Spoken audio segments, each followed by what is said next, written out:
اندر وہ روایت مشہور ہے، اب آپ سنے بھی ہوں گے۔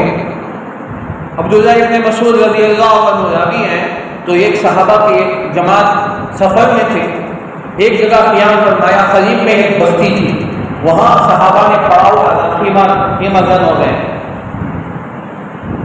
کچھ لوگ دوڑے دوڑے بھاگ کر آئے کہ ہمارے قوم کے سردار کو سانپ نے ڈھس لیا ہے کوئی جھاڑ پھونک کرنے والا۔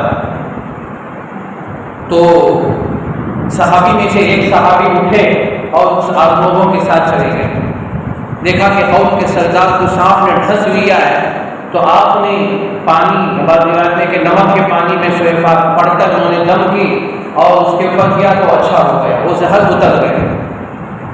ان قوم والوں نے بڑے خوش ہو کر، سردار بڑا خوش ہو گیا کیونکہ بڑا آدمی تھا، سردار تھا، 120 بکریاں ہدیے میں دے دی۔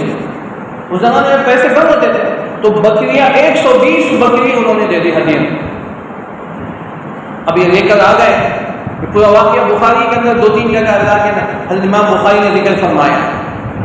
اب صحابہ کے درمیان مسئلہ یہ ہوا کہ ان بکریوں کو استعمال کر سکتے یا نہیں، تو بہرحال مدینہ پہنچے، پورا واقعہ اللہ کے نبی صلی اللہ علیہ وسلم کو سنایا۔ اللہ کے نبی نے فرمایا کہ تم استعمال کر سکتے، ان میں سے میرا بھی حصہ نکالا، مجھے بھی ایک بکری دے دو۔ پھر اس کے بعد اللہ کے نبی نے پوچھا کہ تم نے کیا پڑھ کے دم کیا؟ اللہ اکبر!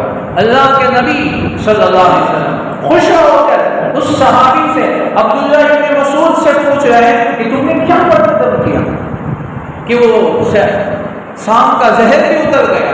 تو حضرت عبداللہ ابن مسعود نے فرمایا کہ میں نے سورہ فاتحہ پڑھ کے دم کیا تو بھی وہ، یہ یقین تھا صحابہ